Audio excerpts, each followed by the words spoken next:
Testing 1, 2, 3. Testing 1, 2, 3. Testing 1, 2, 3.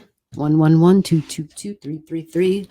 Welcome, welcome, welcome, Gemini. We are going to walk through your March.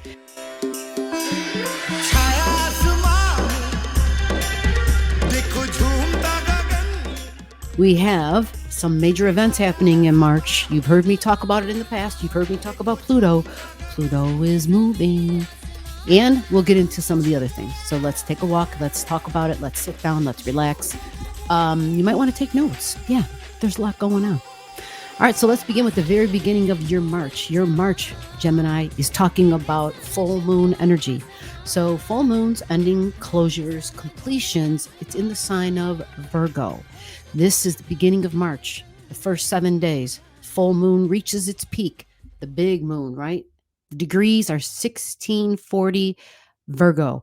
That is the full moon in Virgo. That is all about release, ending, and closures, possibly work, possibly tasks, routines, schedules, right? Think of pets even, because it's Virgo energy. Think of cleanliness. Think of the minutia.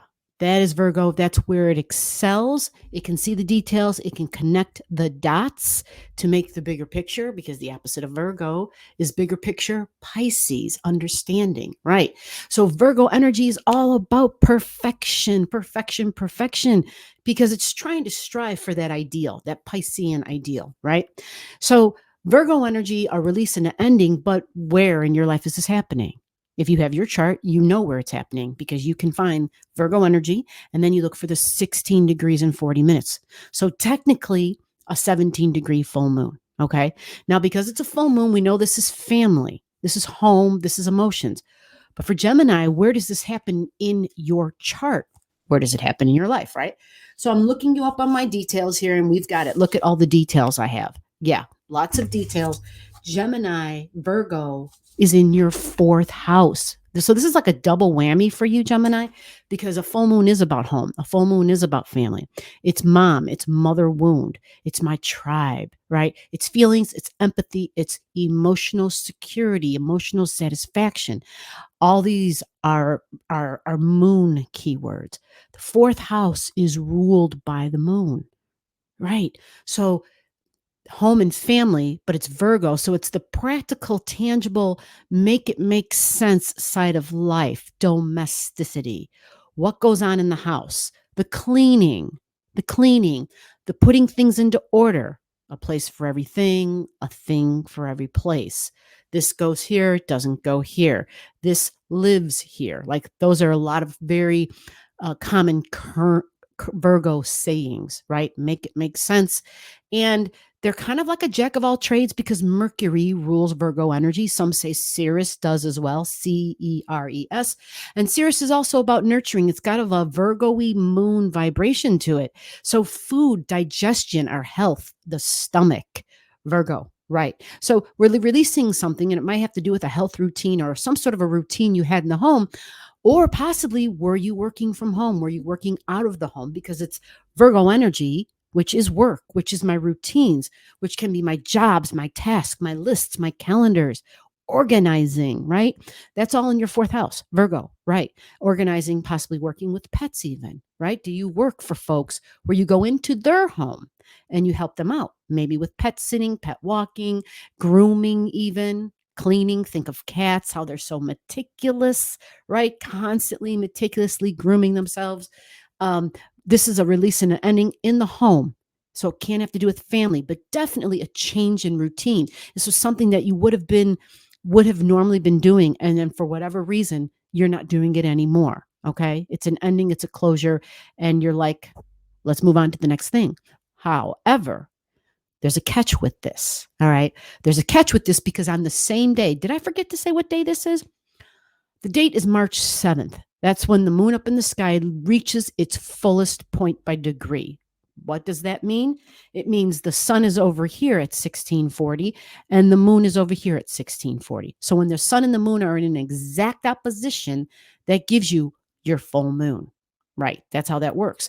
So March 7th is also a day for Saturn. Right. You heard me. Saturn, Saturn. So I'm finding this absolutely fascinating, Gemini, for you because your fourth house is home. Your fourth house is home and it's ruled by the moon. And this is a Virgo full moon, right? Home and possibly even work or tasks at a job, work routines at a job. That's why I asked, do you work out of the home possibly, right? But then the Saturn is making a move on the same day. Same day, Saturn's making a move. It's leaving the sign of Pisces energy. It's leaving Pisces, right? Pisces. I'm sorry. I said that backwards. It's leaving Aquarius. It's leaving Aquarius, which was working into groups, setting rules and structures within groups, right? The supply chain, restructuring the supply chain, restructuring society in some way. And so we think of science and astrology and I'm hearing inventions, right? And our individuality and vaccinations, right? Vaccinations, right? This was all part of the pandemic energy. Yeah, no coincidence. That's when Saturn went into Aquarius, right? Now Saturn is moving into Pisces energy, and Pisces is more wishy-washy, right? Pisces is a spiritual sign. Pisces is also like the big show, whatever that may be for you. So for some people, it literally can be, hey, we're going to the show. It can be a movie. It can be a play. It can be live theater. It can be music. It can be literally watching somebody play, right? Like whatever that could be, orchestra. It could be jazz, any sort of sound, big deal with Pisces energy.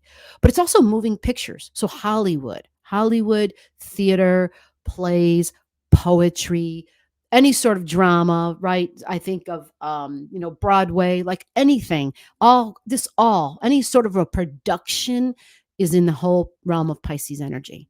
And it's like the difference of knowing the difference of, well, you saw this person pretending to be a certain way. They were putting on a show, just the way an actor does. And many of our politicians, same thing. They got to put on a show. They got a job to do. They got to put on a certain face. And that's what they have to present to the public. It's the same thing. And so Pisces energy envelops all of that. It is also very spiritual energy. It's meditation. It can be forgiveness. It can be understanding. It's kumbaya. I'm praying, come to me, O Lord. And it's we are all one. Pisces is the 12th house of the zodiac, right? So it understands the unity. It understands houses 1 through 11. It understands I'm all of those houses. I'm all of those signs. That's Pisces energy. It sees the interconnections. Again, I keep seeing it. They're showing me, it almost looks like neurons in the brain, but they're showing how everything is connected, how everyone is connected, right? The underlying links. Because Pisces is not the truth of Pisces isn't normally seen.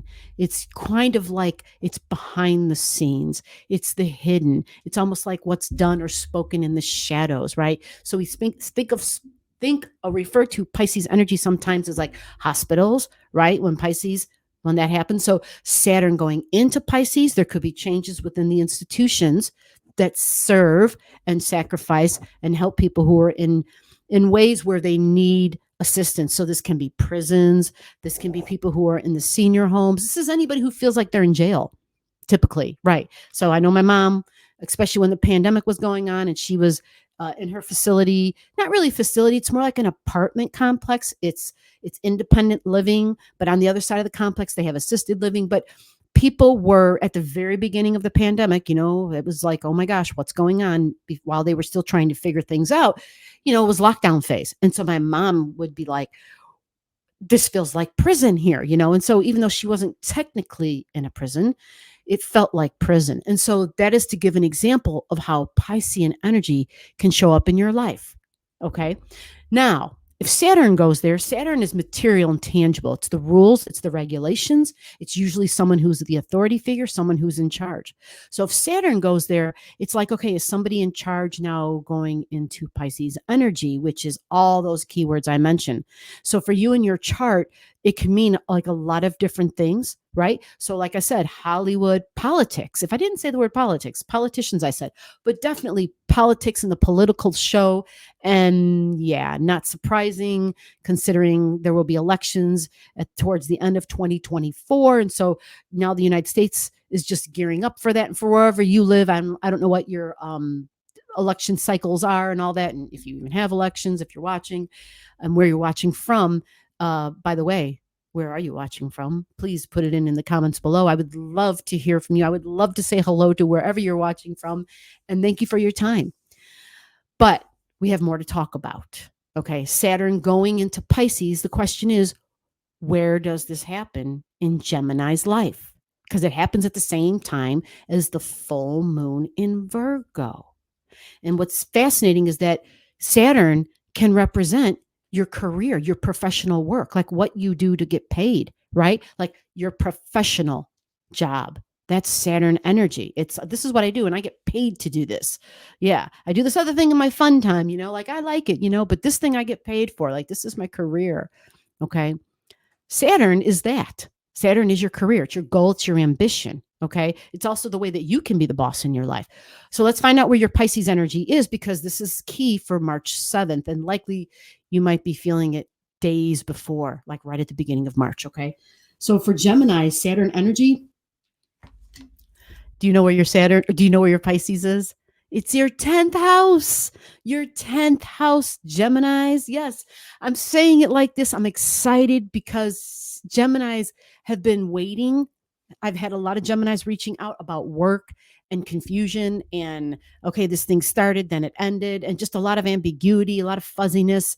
And well, if you have Pisces at the midheaven, it would be fuzzy, because Pisces is like, I'm just going to go with the flow. If the water is going this way, remember, it's the fish. Water goes this way, I go this way. Water goes this way, I go this way. Pisces is the feet. Imagine literally the feet of your body, literally. So imagine one foot's going in that direction and your other foot wants to go in that direction, right? It kind of feels a little wishy-washy. It's not sure what opportunity to take or which way to go. So, but what happens is if Saturn goes to your midheaven, Saturn is strong at the midheaven. This is Saturn's home. So this is good news, Gemini. This is where Saturn lives. This is where Saturn reigns, right? This is where Saturn excels. It is the boss. So what happens is Saturn sets us up for success. So having Saturn here means that if you've had some wishy-washiness, there may be some new rules, some new restrictions, some new regulations, some new order. We'll put the words like that. Some new type of order that may direct you suddenly. There may be like a flow going in a particular direction, and you're like, okay, this is where it's going now. Because the rules, like they set up stop signs or barricades, and it's like, no, there's no entry this way. This road is closed. So sometimes that helps, because we're like, okay, that's not an option anymore. I'll take door number 2 then, right? I'll take door number 2, please. So we end up with Saturn coming in, it can set us in order. It can restructure our goals, right? It can make our goals a little bit different, because now we're seeing things differently. Saturn is more serious. It's very serious. And with Pisces at the midheaven, it might have been a little dreamy. Absolutely, because that's a keyword for Pisces. If I didn't share that in the beginning, more Piscean keywords: dreams, fantasy, illusion, delusions, right? It's like a hard time with clear thinking, because it is a very creative sign. It uses the other side of the brain, the non-logical side of the brain. It's the side that works with images, super creative. All right. So whether you're in theater, because this is your midheaven, we're talking about theater, putting on a show, a performance, maybe writing something, creative writing, poetry, music, even. It depends on a whole lot of other things in your chart. But March 7th, Saturn goes to your 10th house. And so this is exciting, because it may help many of you with a job change or a direction for your career. Saturn will tend to add a little bit more seriousness and help reorganize and restructure those goals and your vocation energy. Okay. Now let's move on to further on down in the month. We're coming upon a new moon. It's a new beginning, and it's new moon energy. And this is a new moon that is big, because it's on the world axis point. This is Aryan energy. It's like at 0 degrees of Aries. Yeah, can you believe it? A new moon, like at 0. Actually, it's more like 1 degrees, because it's 0.55. So that's technically closer to the 1 degree mark. Okay. But if you have anything in your chart at like even 29 degrees of Pisces or 28, okay, and then go all the way to 2 degrees of Aries, you'll feel this new beginning. You'll feel it. Fiery Aries. It's all about let's take action. It's a cardinal sign. So we are starting something. That's cardinal energy. It's Aries, so it's fiery. It's Mars is its ruler, so it can be a little impatient. It tends to leap before looking. It tends to act before speaking. It tends to be very slow to understand. It's slow to just sitting still. It's quick to anger. It's got sporadic bursts of energy. It's like it's just 1 minute sitting there, and the next minute it's like, okay, we got to go. I got to do something. I'm bored now. Aries got to be doing something, got to be physical. And it wants to be first. Yeah. Aries is wonderful because it loves to be first. They are the pioneers. We need Aryan energy. The only thing is sometimes it gets a little too much, right? If you're dealing with Aryan energy that's not really aware of how it's being a little too in your face or how it's being too assertive to the point of aggression, then that's like, can you please ease off, right? So we have to be careful when we're working with our Aryan energy. Do you have anything at those degrees? There's a new beginning coming. Let's find out where this happens in your chart. Tells us about your life and the area of your life this new beginning happens in. So for Gemini, 11th house of friendships. This is friends, social circles. This is group energy. This can be online. Ooh, I know someone in particular who would probably like this, being able to do something online, independent actions of my body, freedoms of my body consciousness, the power of clearly visualized ideals. That is the visual we get with this Aries point axis, this 0 to 1 degrees of Aries. It is about the power of manifestation. It is about you have the ability to use your mind and to focus on what you really want, to incorporate your willpower, your emotions, and start writing down what it is you truly want for your future. What do you want to be seen as? It's Aryan energy, our appearance. How do you want to show up in the world? How do you want to appear? This is group energy. So this can be social circles, social services. This means it's humanity, right? It's like working for humanity, serving humanity. There's lots of different ways, but because it's Aries, you want to lead in some way. You want to be first in some way. Are you ready to lead, Gemini? Are you ready? This 11th house is also the angelic realm. This is inventions. This is real unique energy, right? There's something distinctive and unique about your friends. You have friends who are, a little bit outside the box. And when people look at them, there's something very original, very, very original, very, very unique, almost, I think of beyond the box, beyond the square, beyond the circle, like a shape that you can't quite pin down even. You create your own shape. This is Aries energy. Remember, it can be all about fighting. So you might have friends who are similar, who may be assertive people, who may even be, it's Mars ruling. So Mars is like people who are in the military even, people who have served, people who might even be people who work with the police force, okay? People who can use weapons, people who are typically just super, super physical. It's the ram, think of the ram, puts the head down and just charges forward. So that's new moon energy with friendships. Now, 2 days after the new moon, which I didn't even tell you the date, new moon, 21st of March. Yep, March 21st. Now, 2 days after this, we have Pluto making a move. Pluto is leaving Capricorn and going to 0 degrees of Aquarius on March 23rd. Yeah, Aquarian energy. I find this truly powerful for you because Aquarian energy is also your 11th house. That new beginning I just spoke about with Aries energy. Yeah. That is a new beginning in the 11th house. That is Aquarius. That's that's Aquarian areas. Friends, social circle, group energy. This is also digital and online groups. It's all the same keywords I just talked about, believe it or not.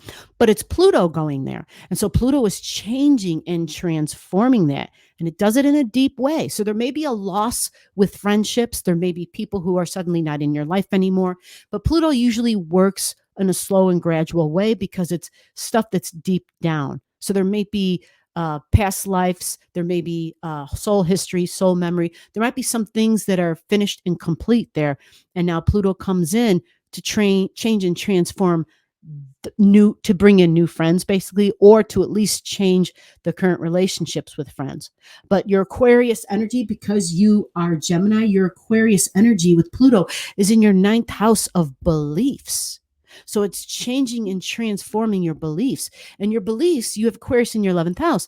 That means your beliefs are very different, very unique. You may even be like, you may even think of things that don't have a name. You may have ideas about spirituality and religion and your philosophy on life that is extremely unique to you. You may have a hard time finding your own tribe, matter of fact, because it's like, friends, what kind of friends? Who has friends? I mean, you might have those friends that are, more like acquaintances even, because it's Aquarius energy. It's in the ninth house. You probably have a lot of those, a lot of acquaintances, a lot of group energy, a lot of digital group energy even. Are you that person who's, you may use the internet to seek out spirituality and possibly even the cult, possibly even astrology, but to kind of like travel, because this is ninth house, travel through the internet, to travel digitally.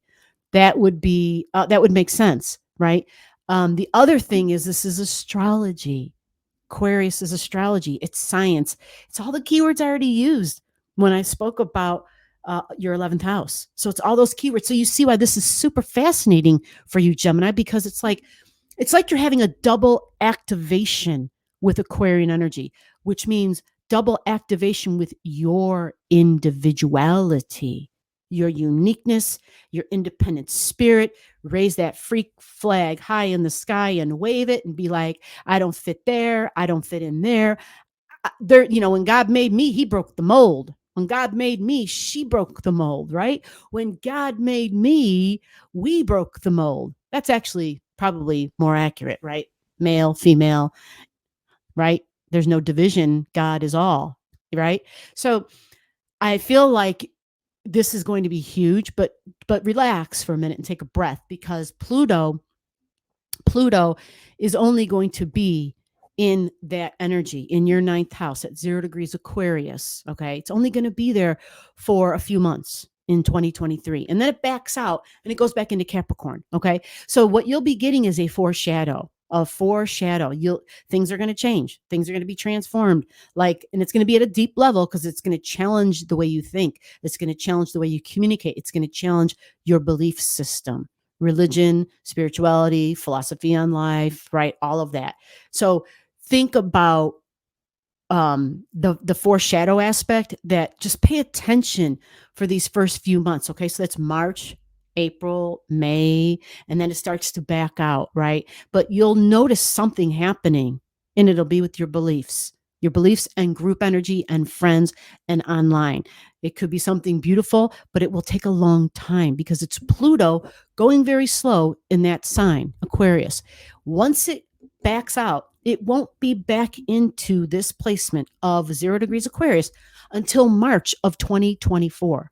All right, so that's a bit of time. That's a bit of a ways off for you. Okay, so March of 2024 is when you will have Pluto back into the sign of Aquarius, and then it's like, okay, I'm familiar with this, because this is kind of like we're going over the same areas that we went over in the beginning of 2023, in March of 2023. And that's exactly right. You are spot on for thinking that. So that's why I said it's a foreshadow. So as long as you know it's a foreshadow and you're keeping track of the thoughts you're having, of the kind of communications and who you're talking to, especially with the digital folks in the digital realm, you'll see how that's going to change a little bit for you. All right. So for some of you, just be prepared that it's supposed to change, because it's Pluto, and it makes its changes at a foundational level. It goes real deep. Okay. So I hope you enjoyed this video. And Gemini, if you got any questions about the degrees, and if you're confused about anything, please comment below and I will help you as best I can. Until next time, I will see you in the next video. Bye-bye. Below the video, I'll have all the degrees for those of you who like to pay attention to the degrees in your chart. Again, if you don't know and you want to know, just comment below.